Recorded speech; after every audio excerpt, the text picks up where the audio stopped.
दोस्तांनो, आपण आज हायपरटेन्शन या सब्जेक्टबद्दल माहिती घेऊ. हायपरटेन्शन समजा क्वेश्चन आला MSNमध्ये हायपरटेन्शन विचारला जातो.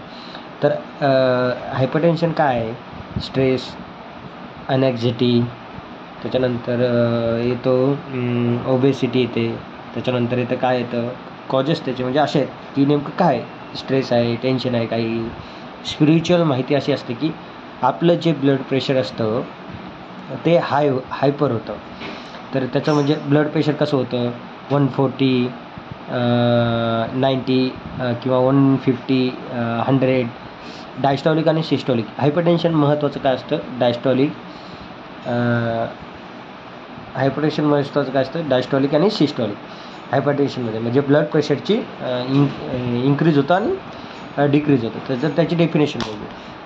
हायपरटेन्शनची डेफिनेशन अशी येते: it is a condition which कॅरेक्टराइज्ड by increase of systolic blood pressure.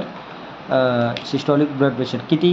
140, 90 आहे असं धरू आपण सिम्पल भाषेमध्ये. हे इन्क्रीज झालं आणि त्याला काय म्हणतात? सिस्टॉलिक ब्लड प्रेशर समजा आपलं इन्क्रीज झालं. आणि डायस्टॉलिक किती झालं? 90 और अबव, 90 अबव. तर हे डायस्टॉलिक झालं. 90च्या खाली जर गेलं तर ते डायस्टॉलिक झालं. 80च्या खाली गेलं म्हणजे ते डायस्टॉलिक झालं. तर हे महत्त्वाचं असतं हायपरटेन्शनमध्ये. डायस्टॉलिक आणि ब्लड प्रेशर खूप महत्त्वाचं असतं. तर आपण पुढे बघू त्याचे. आता नेमके कॉजेस काय? नेमके कॉजेस काय असतात त्याचे?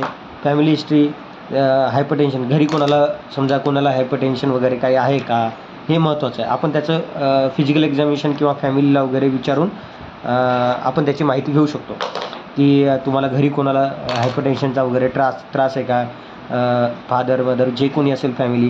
त्याच्यानंतर काय येतं? ओबेसिटी. वाढतं वय, एजनुसार बी होऊ शकतं ना.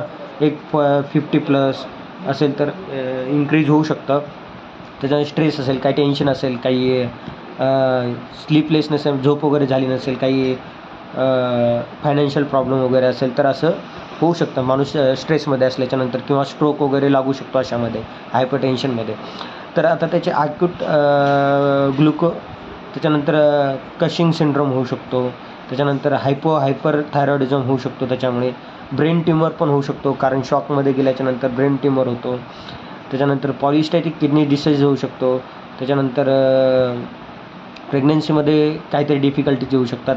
ह्या सर्व गोष्टी होतात. पॉलिस्टॅटिक किडनी डिसऑर्डर होऊ शकतो. त्याच्यानंतर त्याचे महत्त्वाचे काय असतात? पुन्हा एक रिस्क फॅक्टर महत्त्वाचे असतात. काय विचारलेलं आहे क्वेश्चनमध्ये आपल्याला? हायपरटेन्शनमध्ये काय? हायपरटेन्शन विचारलं काय लिहायचं? इंट्रोडक्शन लिहायचं. हायपरटेन्शनमध्ये फर्स्टली इंट्रोडक्शन लिहायचं. नेमकं काय हायपरटेन्शन म्हणजे काय? साईड आहे, हेडेक आहे वगैरे. आपण त्याचे नॉर्मल ब्लड प्रेशर इन्क्रीज होतं, डिक्रीज होतं, डायस्टॉलिक होतं, सिस्टॉलिक, हे हायपरटेन्शनचं इंट्रोडक्शन झालं. त्याच्यानंतर डेफिनेशन सिम्पल भाषेत it is characterized by increase systolic blood pressure आणि डायस्टॉलिक ब्लड प्रेशर. हे 90च्या आणि 140च्या वर असंच जाऊ नये आणि 80च्या खाली येऊ नये. डायस्टॉलिक ब्लड प्रेशर हे 60च्या खाली येऊ नये ॲक्च्युली. तर हे झालं डेफिनेशन झाले सिम्पल भाषेत. त्याचे कॉजेस बघितले, फॅमिली हिस्ट्री वगैरे, हायपरटेन्शन, ओबेसिटी, स्ट्रेस वगैरे बघायचं. त्याच्यानंतर कशिंग सिंड्रोम बघायचं. प्रेग्नन्सीमध्ये डिसऑर्डर होऊ शकतो, पॉलिस्टॅटिक किडनीमध्ये डिसीज होऊ शकतात, हायपर थायरॉइडिझम होऊ शकतो, ब्रेन ट्यूमर होऊ शकतो, नेफ्रायटिस होऊ शकतो. हे सगळे त्याचे कॉजेस झाले. आता त्याच्यानंतर हे झालं 3 नंबर झालं ॲक्च्युली. 2 नंबर काय झालं? डेफिनेशन झाली. ते 4 नंबरमध्ये काय येतं? रिस्क फॅक्टर येतात. त्याचे रिस्क फॅक्टर काय असू शकतात? ओव्हर एज असू शकतो, ऑडोसन्स असू शकतो, स्ट्रेस असते, ओबेसिटी असते, हाय सोडियम डाईट असू शकते. त्याच्यामुळे पण ह्या सगळ्या गोष्टी होऊ शकतात. आता त्याच्यानंतर काय येतं? हे झालं रिस्क फॅक्टर 3-4 नंबर. त्याच्यानंतर 5व्या नंबरला येतं क्लिनिकल मॅनिफेस्टेशन. क्लिनिकल मॅनिफेस्टेशनमध्ये काय येतं? क्लिनिकल मॅनिफेस्टेशनमध्ये येतं हेडेक होऊ शकतो. हे क्लिनिकल मॅनिफेस्टेशनमध्ये काय काय होऊ शकतं ते आपण पहिलं तर आपण हेडेक धरू. त्याच्यानंतर पाल्पिटेशन करायला प्रॉब्लेम येऊ शकतात, व्हिजन दिसायला प्रॉब्लेम येऊ शकतात, त्याच्यानंतर डिझिनेस येऊ शकतो, रेस्टलेसनेस असतो, कन्फ्युजन असते, अनॅक्झायटी असते, स्लीपलेसनेस असते. हे सगळे जे पॉईंट्स आहेत ते क्लिनिकल मॅनिफेस्टेशनमध्ये येतात. हे झालं 5 नंबर. 6 नंबरला येतं आता तुम्ही ट्रीटमेंट काय देणार. आता तुम्ही ट्रीटमेंट काय देऊ शकता? त्याला इंजेक्शन देऊ शकता. लॅक्सिक्स क्लोरोथायझिड.